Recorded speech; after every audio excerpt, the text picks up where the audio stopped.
What an incredible night here in the desert as the battle-tested Emmanuel Navarrete wins the war and hands Sugar Nunez his first loss in 8 years here in Glendale, Arizona. Welcome to Beyond the Bell. I'm Sierra Santos, joined by Sergio Mora and Chris Mannix. And Navarrete, already a three-time division champion, and in his first attempt to unify, he gets the job done. Sergio, what did you make of his composure tonight? Incredible. I didn't expect that. I didn't expect a one-sided war. Navarrete, what he lacks in speed, what he lacks in body frame, what he lacks in a lot of things, he makes up with grit. I mean, it's not the prettiest thing in the world, but it's an effective way and strategy. He just beat down a tough, hard-punching Mexican in Nunez. We expected a war. We expected blood. We didn't expect it to be one-sided. We didn't expect it to be one-sided, but I think this was won in the very beginning, and it was won from the start by the experience. Emmanuel Navarrete seemed like he was ready for this moment, and he should have been. This is a three-division world champion that has been in 17 world title fights now. This was the 17th world title fight for Emmanuel Navarrete. He was ready from the opening bell. Sugar Nunez just seemed uncertain, just seemed like he wasn't prepared for what was going to be coming back for Emmanuel Navarrete. And then once Navarrete got some momentum going, he just did not stop. Emmanuel Navarrete is not the most technical boxer. He's not even the hardest puncher, I would say, necessarily in the 130 or even the 135-pound division. What he is relentless. He is precise with a lot of these shots, and he just never let up on Nunez tonight. Chris, you thought that Nunez might have been showing a little bit too much respect for Navarrete, especially in the beginning there. Was it nerves? Was it respect? I think, and look, we'd have to ask him, but it felt like a little bit of both.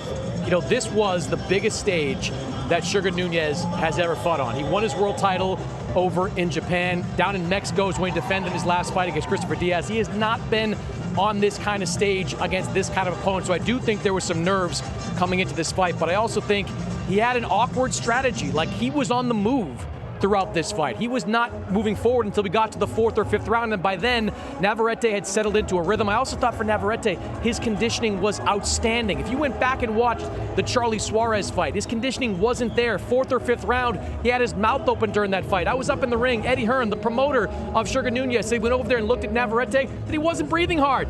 He just won, 8-9 rounds, was not breathing hard the entire night. Navarrete came in the best shape of his pro career. The scariest part about fighters like Emmanuel Navarrete is that they fight so relaxed. When you fight relaxed, you're able to take big punches. You're able to absorb more punishment. You're able to maintain your conditioning. And he only got stronger and stronger and more relaxed, even through the war, even through the blood, even through the action, even through the power. By a power punch in Nunez, Navarrete remained composed and calm and continued the beatdown. Would you say composed and ferocious?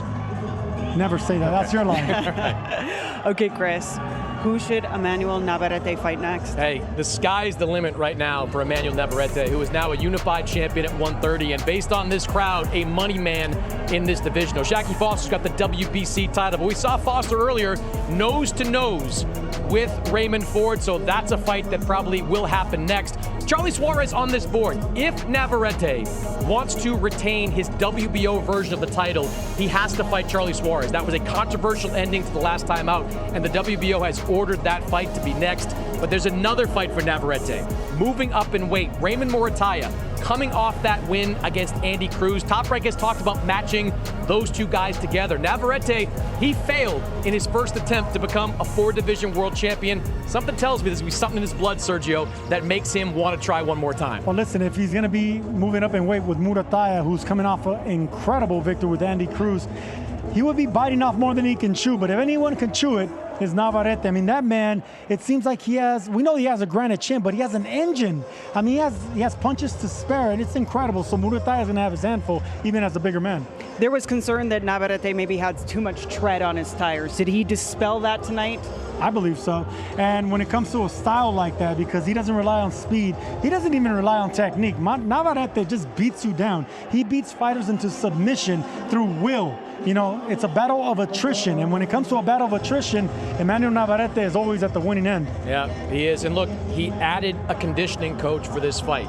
And a lot of times when you hear fighters say stuff like this, you kind of shrug your shoulders and say, okay, whatever. You're just making an excuse for how things went last time. Clearly, Navarette approached this weight cut in a very different way. He made it easily, and it showed in the ring tonight. This was supposed to be the breakout night for Nunez, for Sugar tonight, and he comes up short.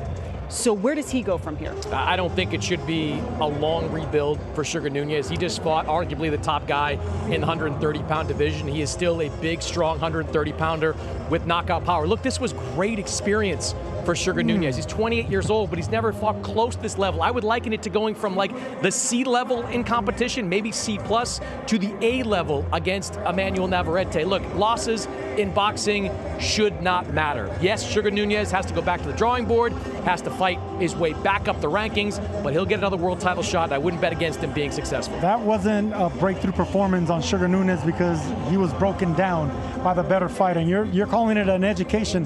That's not an education. That just took years off that man's life. That was a beatdown, Mannix. Fighters, warriors only have a certain amount of those wars in them.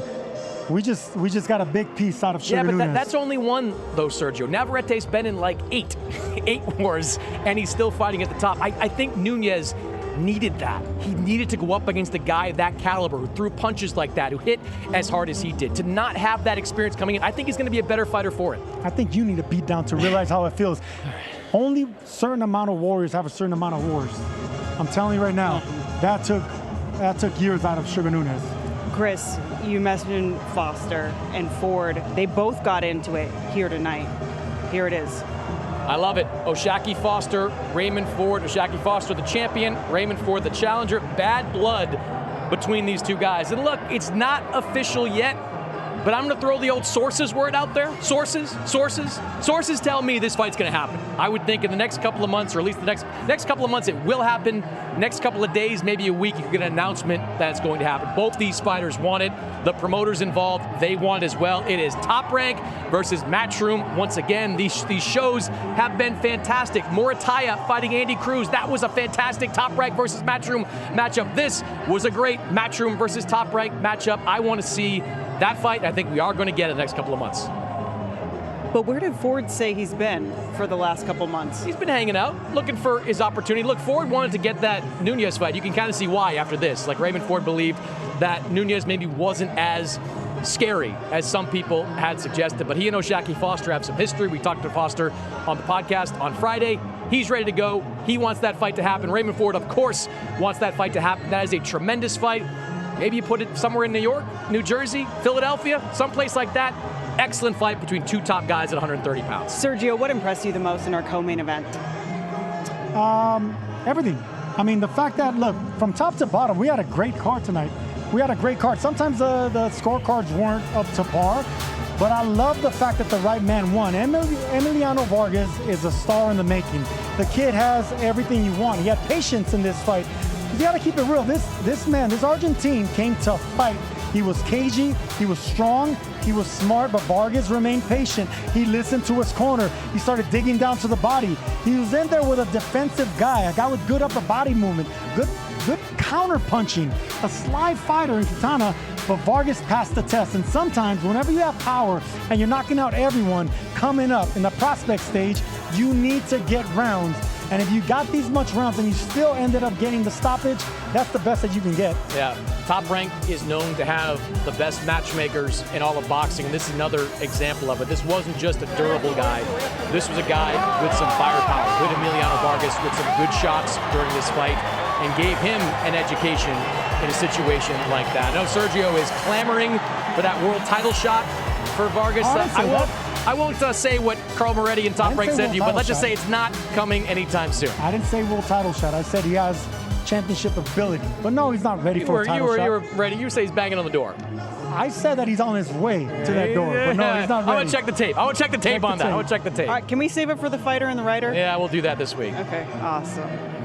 Here's what's coming up on DAZN next. Saturday, Misfits Boxing returns with Ty Mitchell taking on our guy, Gabe Rosado, who's making his Misfits debut. Then March 14th, it's a doubleheader as Jazza Dickens will mount the first defense of his WBA super featherweight crown against former IBF champion Anthony Kagache in Dublin. And then later that night, Arnold Barbosa Jr. takes on Kenneth Sims Jr. in a high-stakes crossroads battle between two contenders moving up to the 147-pound welterweight division. The stacked card also features Oscar Collazo and Gabriela Fundora live on DAZN.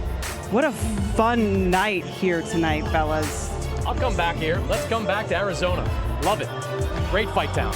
Well, that does it for us. Hope you enjoyed our presentation of tonight's fights. For Todd Grisham, Sergio Mora, and Chris Mannix, I'm Sierra Santos.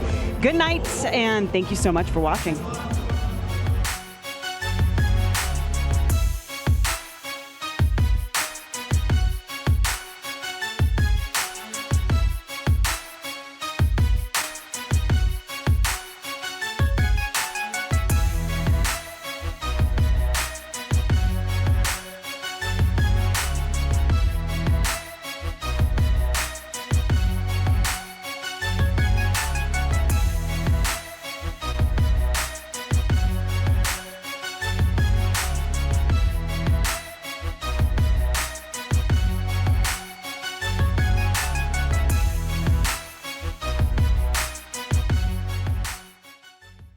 Tomorrow is Juan's graduation, so That deserves a toast.